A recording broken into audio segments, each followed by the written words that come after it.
할렐루야. 오늘은 3월 22일 출애굽기 33장, 요한복음 12장, 잠언 9장, 에베소서 2장 말씀을 나누겠습니다. 출애굽기 33장에는 하나님의 진노와 모세의 중보, 그리고 이스라엘 백성의 회개가 나옵니다. 이것은 정확히 그리스도 안에 있는 구원의 모형입니다. 하나님은 이스라엘을 버리고 새로운 민족을 일으키고자 했어요. 이때 모세는 하나님 앞에 담대히 나아가 끝까지 동행해 주실 것을 요청했습니다. 내가 참으로 주의 목전에 은총을 입었사오면 원하건대 주의 길을 내게 보이사 내게 주를 알리시고 나로 주의 목전에 은총을 입게 하시며 이 족속을 주의 백성으로 여기소서. 이때 모세는 회개하는 백성을 대표하고 있습니다. 4절로 5절에서는 백성들은 슬퍼하였고 하나님은 그들이 장신구를 떼어낼 것을 요구하셨습니다. 장신구를 떼어낸다는 것은 회개한다는 의미죠. 우리의 구원도 그렇습니다. 우리는 죄가 하나님의 진노를 불러일으킨다는 사실을 깨닫습니다. 그리고 죄로 인해 슬퍼하고 회개합니다. 그리고 중보자이신 십자가의 그리스도를 올려다보죠. 회개하고 그리스도를 믿는 자들은 누구나 하나님의 용서를 받습니다. 에베소서 2장에서 바울은 이것을 구체적으로 설명해요. 우리는 본질상 진노의 자녀들이죠. 그런데 그리스도가 우리의 허물을 감당하고 대신하여 죽으셨습니다. 그러므로 긍휼이 풍성하신 하나님이 허물로 죽은 우리를 그리스도와 함께 살리셨고 함께 일으키사 함께 하늘에 앉히셨습니다. 성부와 성자가 행하신 이 사역은 성령에 의해 우리에게 주어졌어요. 우리는 처음부터 끝까지 하나님에 의해 만들어진 자입니다. 그러므로 우리는 그 어떤 것도 자랑할 수 없는 자입니다. 이처럼 우리는 삼위 하나님에 의해 세워진 자로 하나님의 거하실 처소가 됩니다.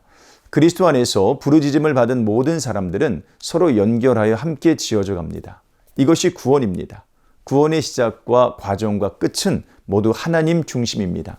삼위 하나님에 의해 시작되어서 삼위 하나님에 의해 만들어지고 삼위 하나님이 머물게 되는 것, 그것이 우리가 얻은 구원입니다.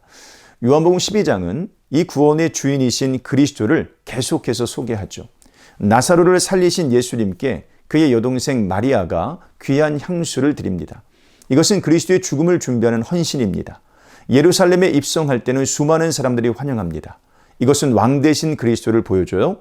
여기서 예수님은 자신의 죽음과 부활을 예고하시는데 한 알의 밀이 땅에 떨어져 죽지 아니하면 한 알 그대로 있고 죽으면 많은 열매를 맺느니라고 합니다. 그럼에도 불구하고 많은 사람들이 예수님을 믿지 않습니다. 혹은 두려워서 믿음을 감춥니다. 이에 대해 요한은 사람의 영광을 하나님의 영광보다 더 사랑한다라고 그렇게 비판하죠. 그러나 구원을 얻기 위해서는 예수님을 믿어야 됩니다. 나를 믿는 자는 나를 믿는 것이 아니요 나를 보내신 이를 믿는 것이며 나를 보는 자는 나를 보내신 이를 보는 것이니라. 44절로 45절까지 말씀입니다. 잠언 9장은 다시 한번 지혜를 얻으라고 호소합니다. 어리석음을 버리고 생명을 얻으라, 명철의 길을 행하라. 6절 말씀이에요. 지혜는 그리스도를 아는 것입니다. 그리스도를 아는 자만이 하나님을 경외할 수 있기 때문이죠. 둘 중 하나입니다. 지혜의 소리를 듣고 그것을 찾아가는 것이 하나요. 어리석은 소리를 듣고 그것을 찾아가는 것이 다른 하나입니다. 어리석고 지혜 없는 자들은 도둑질한 물이 달고 몰래 먹는 떡이 맛이 있다라는 말을 듣고 따라갑니다. 하지만 그 길의 끝에는 죽은 자들이 있는 곳, 곧 지옥이 있습니다. 오늘 하루도 이 말씀에 순종하는 우리 모두가 되시기를 주님의 이름으로 축복합니다. 고맙습니다.